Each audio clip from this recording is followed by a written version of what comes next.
The whole EP and like most of the lyrics in that song is like a message to myself. You got to get your act together. Like you have to clear the smoke that's been blinding you from like who you really are. Welcome to the Spencer Whiteout podcast. Rated R. Criminal charges with you, bro. Guess like we're avoiding the sharks.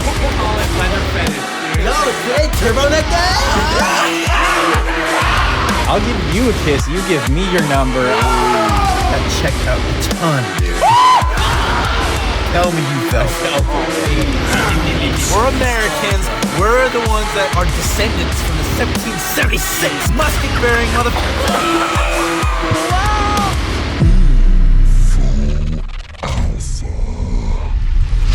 Welcome back to the Spencer Whiteout podcast, where we collect experiences as badges, memories as treasures, and stories as wealth. In this episode, I interview Oscar from the Swedish nu-metalcore band Silverlake Murder. We talk all about their formation, songwriting process, live shows, and upcoming EP. Let's dive in. Thanks so much for joining me, man. Good to have you on. Thank you so much, Spencer. I'm very happy to be here. It means a lot that you reached out. Yeah, this might be one of your first interviews. Yeah, this is my first podcast, yeah. Hell yeah, let's go. Awesome. So let's talk about your early influences and getting into heavier music. Yeah, so my dad's a huge metalhead. You know, bands like Metallica, Slayer, Anthrax, Megadeth, Kiss to Mötley Crüe to a bunch of bands. You know, he showed me early on. And I just really loved the music. I could not get enough of it. But then I started playing very common origin story, Guitar Hero. There, like, you know, I found all the heavy bands like, you know, Slipknot, Machine Head. I fell in love with that. I showed my dad the bands I found on Guitar Hero, and he was like, yeah, this is great. Like, this is sick. So we both got into like heavier stuff. What does your dad think of like this nu-metalcore style and the music that you guys play? I mean, he likes it. I mean, he mostly listens to like the old stuff that he always listened to since he was a kid. But he enjoys it. Right. Like, he likes the heavier stuff, and he jams our stuff, and he puts on like radio on Spotify, gets like other heavy bands. I've showed him some Throne, since they're from Stockholm as well, and I know the guys in the band. So I just say like, hey, this is my friends are in this band, and they're pretty big.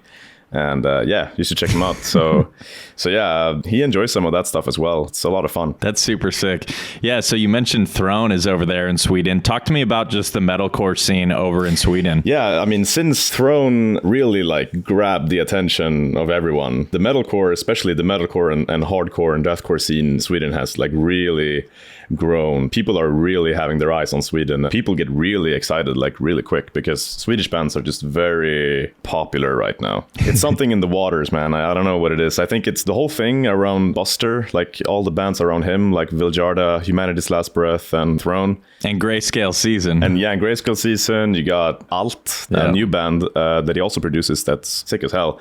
Bite Down. They're really good. They're local bands, but they're not like they've grown out of it since Buster have been producing them, and they've been writing so much good music. So the heavy scene in like especially the metalcore scene like is growing like crazy. Like people are really having their eyes on Swedish bands and like really pushing it forward and releasing like bangers after bangers and touring. And so people are like, yeah, Swedish bands are sick, both in metalcore and hardcore, but also in like the new Thal wave bands like Viljarda, Humanity's Last Breath. Also now with Mirar, if you know the project called Mirar.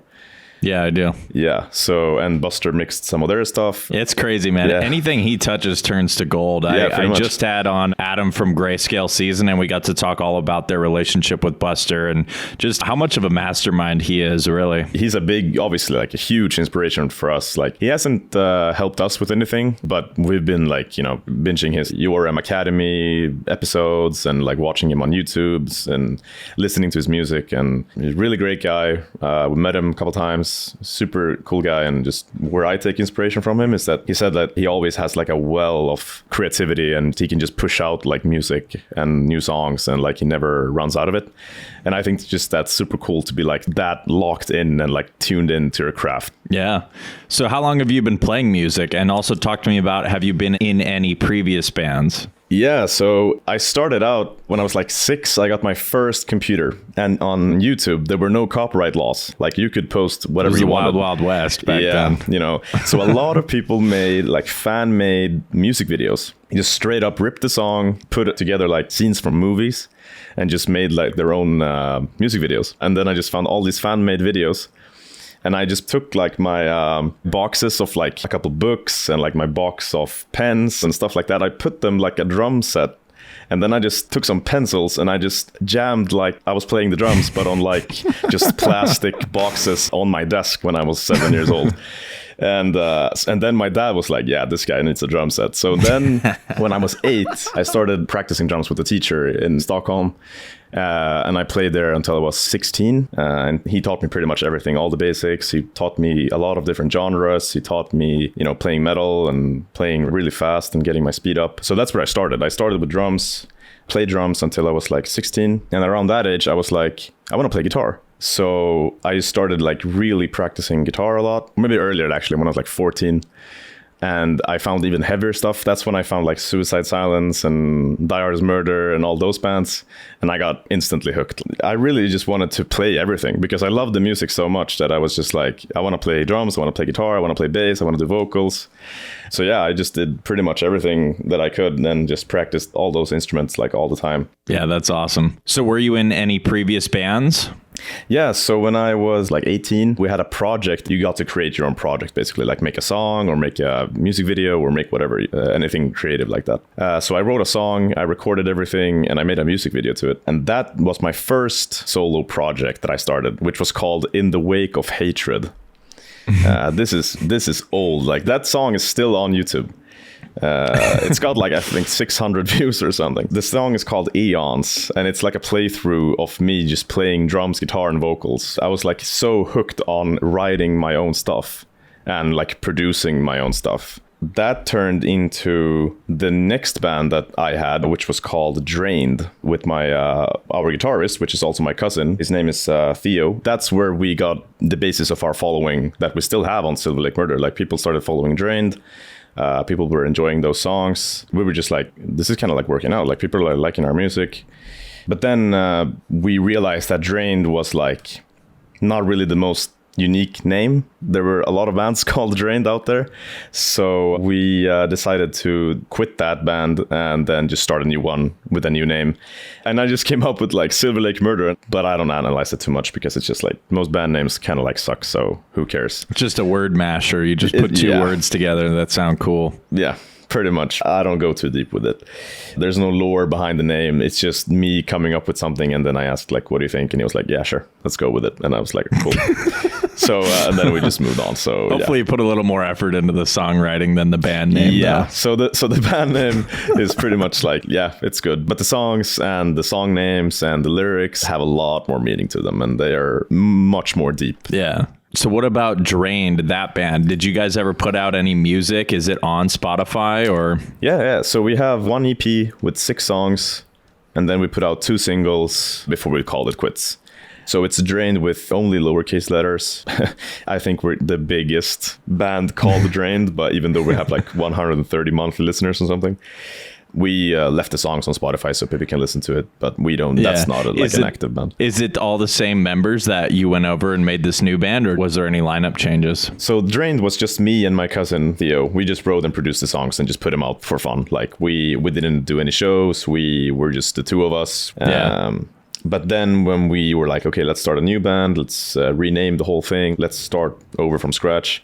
We were like, we want to be like a full band. We want to be 5 people and just like play shows and rehearse together and like be a real band and have fun. Yeah. So how did that band formation come and where'd you get the other guys? Yeah. So it was really simple. It was pretty much us putting out on our Instagram story that we were looking for members. Like we were looking for a drummer, we were looking for a guitarist and a bassist. And we got a couple of replies from people around the Stockholm area, mostly guitarists and bassists. I don't think a single drummer, because drummers are just so rare. Like good metal drummers are like so rare. There are so few people that are actually capable of playing metal drums like that fast and that technical stuff. It's super hard. And I mean, I'm a drummer myself.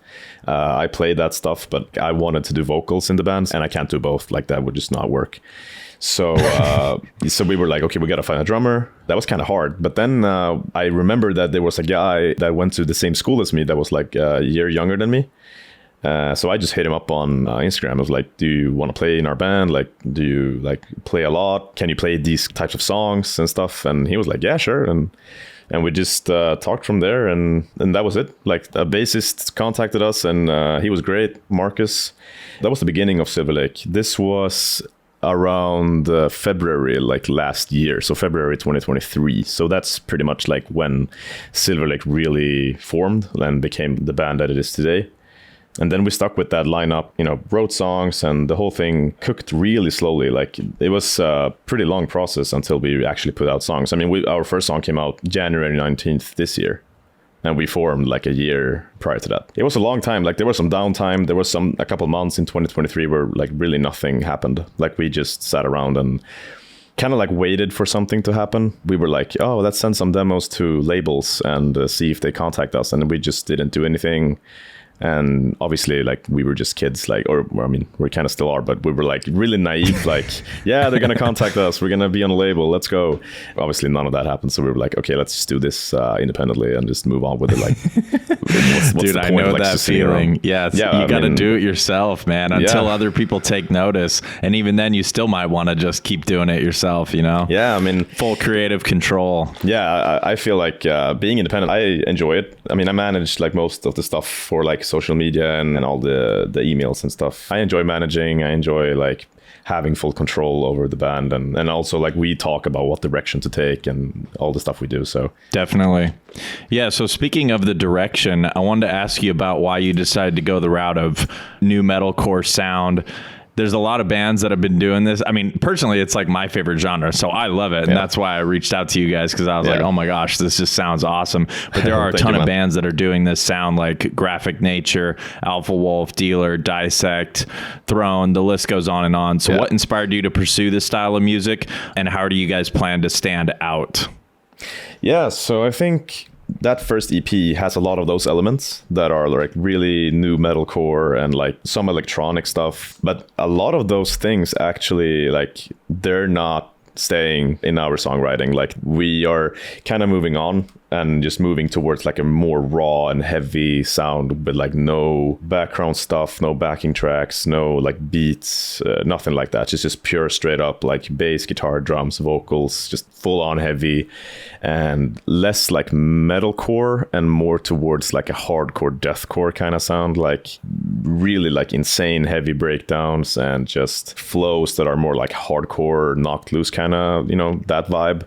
That's just what we've been enjoying like for the past year, more so than, because these songs are pretty old. Like, these songs were written a long time ago. We still felt like they were relevant. We still wanted to release them, and we still feel like they fit in our discography and all that. But for future stuff, we're just moving on to other directions. Like, I try to write the music that I want to hear, that I'm not hearing from anyone else. Yeah. So yeah, the songwriting has been changing a lot since these first songs were written. Yeah. We're kind of taking a new direction. Gotcha. Yeah. Something I loved about your guys' band too is that you weren't afraid to do a lot of double bass pedals and a lot of lows as well, which was cool, and that kind of set you guys apart from some of the other nu-metalcore bands out there. Yeah, I feel just like super fast. I mean, I love that stuff. Like, we're definitely doing more of that, just like really heavy, fast double kick, because I feel like a lot of bands are not implementing that. It's either like no double kick at all, or just like slower double kick, or it's got to be like the 300 BPM Lorna Shore kind of double kick. I'm like, but what happened with the like in between part, the Slipknot kind of like Heretic Anthem double kick with the heavy riffing? Like, what happened to that? Like, I feel like that's what's missing. Bring back to the riffage and like bring back the riffs and bring back 200 BPM double kick. I want to like try to go into that direction more. Because I feel like that's what I'm not hearing, and I want to write what I'm not hearing, so I can listen like to my own stuff and be like, yeah, I love this, because I feel like you should love your own music. Yeah, definitely. So talk to me about your writing process in general. How does it come about? All the music we've been putting out, and also the album we've been writing, have mostly been just me or Theo, our guitarist. We've been writing at home, like in our home studio. I just pull up my DAW. I have all the plugins ready. I have like a finished template for writing, and I just like write riffs. I write the MIDI for everything, like the drums and the bass. I also have a mic set up so I can just put vocals on a project if I want, if I already have lyrics. So I have pretty much everything laid out, so I can just write music and not have to bother with the technical stuff. I can just plug and play, record, and just also we do all the production ourselves. But then I send over everything to Theo. So he does all the mixing, the mastering, the production, and adds all the elements in the background and all of that stuff, the post-production. So we have a pretty much like a very clean setup for writing. Like I write riffs, I write the MIDI, and then I just send the files to him, and he puts together a very solid mix, like super fast. And then we just work from there. That was one of the things that impressed me the most, was the mix and master of the tracks. They just sound so chaotic and in your face. And really love it. We want it to be like, oh shit, this is like really loud and in your face. But that's what we believe, like that type of music needs to be loud. It needs to be super in your face, just loud and heavy and like pushing the limits. And just quite literally like pushing the limiter. And that's what we think is like more heavy than like a quiet, more balanced mix, I guess. Some people would call it more balanced. But we just, fuck that. We want it to be heavy and just go all in with the loudness. What mixes were you inspired by? Who else do you think has a great mix? Our biggest inspiration has always been Buster. So especially now with the new Throne, also the first EP from Throne, but also the new Humanity's Last Breath album. But early on, it was Lance Prince, who does the mixing for like Alpha Wolf, Polaris, Dissect, Dark Matter, Diamond Construct, like those kind of bands, like a lot of new metalcore bands. Yeah, I've interviewed a lot of those bands. Yeah, I saw that. I've been listening to some of them also. They're all so good, man. Yeah, they're amazing. I love Dark Matter. Like I think Dark Matter is super awesome new metalcore band. So talk to me about everything being DIY. You guys aren't signed to a label. Talk to me about some of the benefits and some of the challenges. Yeah, so definitely the benefits are like no one can tell us what to do. Like we just do all of our stuff all by ourselves. We can just put out whatever music we want. I can imagine that if you have like a good team, if you're signed and have a good team, I can imagine it's still great working with other people that want to make your band grow and make everything look good and all of that. But right now I really like being able to control everything, the band, alongside my bandmates. Of course, we have a lot of discussions like, how we're going to do things. And I think that's what I love the most, creating that community with the bandmates. Like, I really think that's important because I always looked at other bands and was like, if you're in a band, you got to be best friends with your bandmates. That's what I really wanted, like having that sense of community. So yeah, I really love when we're like having a lot of discussions. What are we going to do? Like, what are we going to put out and how are we going to move forward with all of the stuff? But then, there are a lot of downsides as well. The biggest downsides are obviously reaching out. There are ways to market and promote your stuff independently. But I mean, compared to a label and all the reach a label has, and if you have a manager that has great contact with labels and promoters and venue people and all of that stuff, it's a big network that you don't have because you don't know these people. You kind of have to like start small and build a network of people and build a community and really show that you're part of this community. I think that's one of the biggest things why a lot of like good managers and good label people, why they succeed is because they make friends with a lot of people and like they're always helping out and reaching out and doing all these things. So that's what I've been looking at, like, okay, why are some of the people I know, like, why do they have such good reach? Well, it's because they're really helping out the community. They're showing a lot of appreciation and love towards the metal community, and we're all making music and we love the music, we love the heavy music, and we're just a part of something big and great. And I think that's how you build like good connections, like you make a lot of good friends. But when you start out and when you're independent, that takes a lot of effort and it takes a lot of time, and you just have to kind of like be in that process of like, okay, this is going to take time. This is going to be like a long process. So you just kind of have to like get comfortable with knowing that things are going to be slower than some bands even like start out being signed to booking agencies and whatever. And they just hit it off like immediately. And that's great. But obviously being independent, we don't get the same opportunities immediately as other bands. Yeah, dude, that's just funny. That reminds me of Woe Is Me back in the day. They got signed before even playing a show. They had only put out like a couple of demos on MySpace and they got signed. And then you saw what happened there. Yeah, I mean, that's also like really cool. Like if you put out quality stuff and the label hears it, I mean, that's awesome. So talk to me about the music videos and the visualizers and kind of the aesthetics behind Silverlake Murder. I like the green, by the way. I do love that.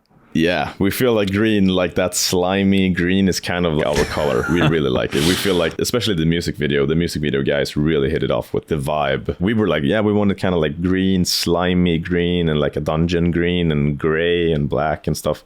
And they really nailed it. I mean, they nailed it 100%. We felt that the music, especially these songs, are really chaotic. They're really fast. They're all over the place.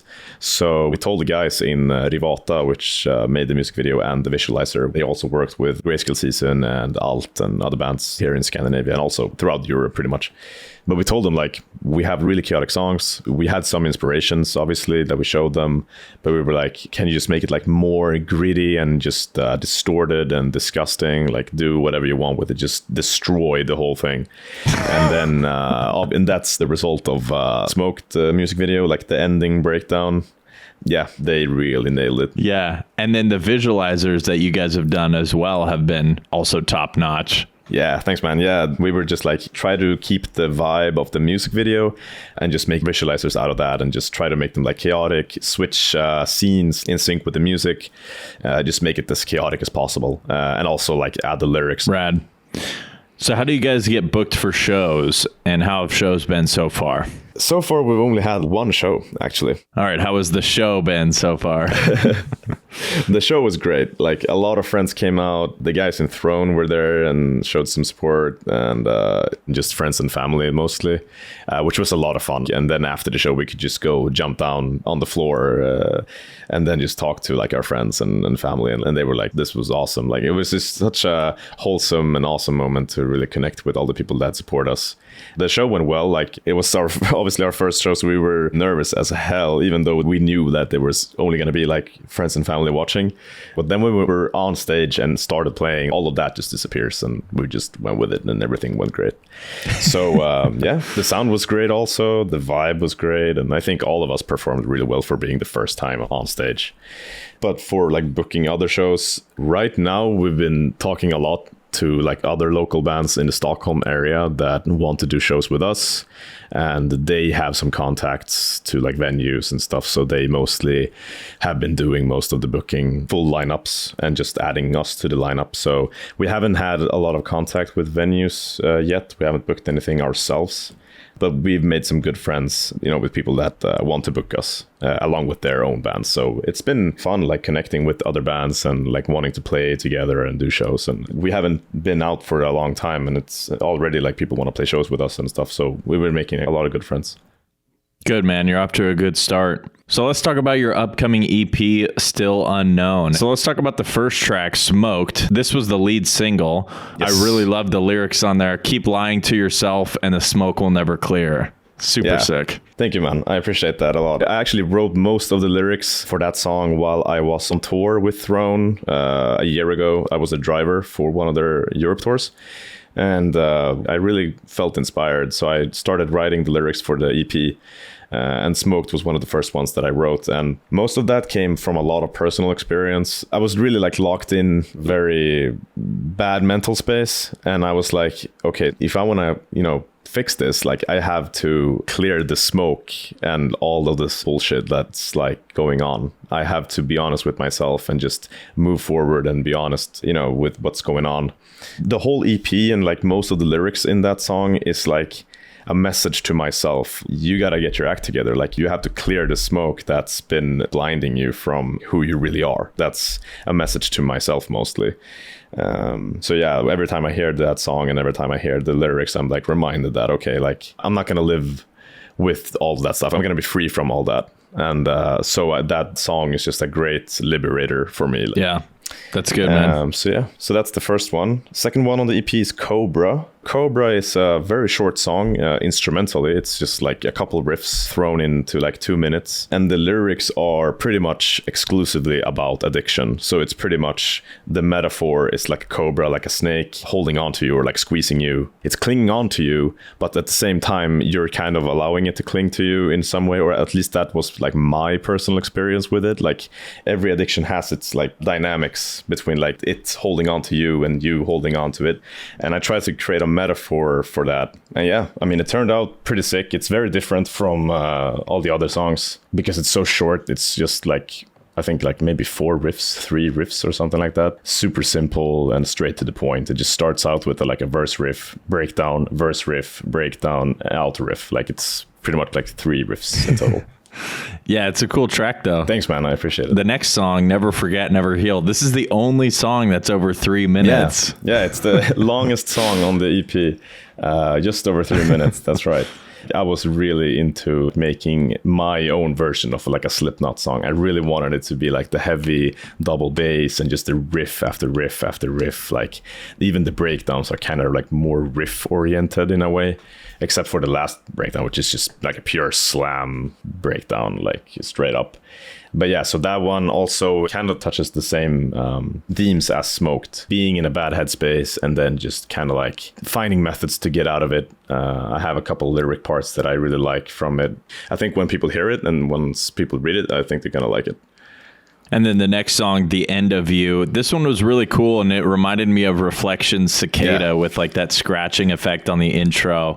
So was that inspired by Reflections? Yeah, it definitely was. It definitely was. I caught it right away. Yeah, it was. I really loved what Kalle, because I think he wrote those parts for Reflections, and he's also in Viljarda, which is, we love the guys in Viljarda, and all of the things that he does is so sick. But yeah, Cicada was definitely an inspiration for that. And The End of You visualizer is super sick as well. I love like going down those green tunnels. Yeah, it's awesome. It's just like so wild. Yeah, I love that visualizer as well. Yeah. And then talk to me about Nails, the last track on the album. This one's got more of like a thrown hardcore flavor. Yes. I was sitting in my room alone at like 1 a.m. I want to try to really like write like a good short hardcore song. And I only had one riff going into like the writing session. But I started with the intro riff. That's what I had at first. And then I just turned that into the first breakdown. And then I just did one last breakdown. And then the song was just over. I think I wrote it in maybe 2 hours. I think it was like 2:30 a.m. when I bounced the whole thing. I went to bed. I put on my earphones. So I was like listening back to it. And I was like, this is a really hardcore kind of song. Like this is very different from the other ones. But I really loved it. And Theo loved it as well. So we were like, yeah, we have to put this on the EP. Like this song is just so good. It doesn't matter that it's 1:20 long and very different from the other ones. We love this song. And we felt that it was a great closing song to the EP. Yeah, that's what's up. And do you have any favorite lyrics? So yeah, I think on Smoked, it's stop lying to yourself, and then just the breakdown hits, and then going into the other section, keep lying to yourself and the smoke will never clear and all that stuff. I think it's just like a pretty loud and clear message. That's definitely one of my favorites.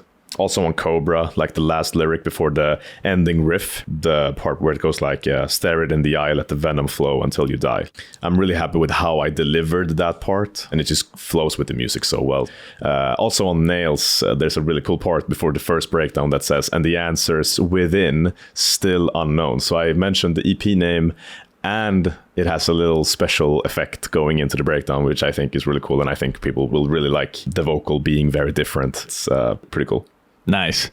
So what's next in 2024? 2024 right now is looking very good. We're very happy with all the reception we've been getting. So for 2024, it's mostly just release the EP in May, then hopefully play more shows and like reach out and maybe play in other cities in Sweden is definitely a goal. And then going into late 2024 and then into 2025, we're definitely looking to record more music videos and start the release cycle for our first album, which I think is going to be super sick. I think this album that we're writing, I mean, our first EP is not even out, and we're already like looking to work and release our first album because we're all in love with this album.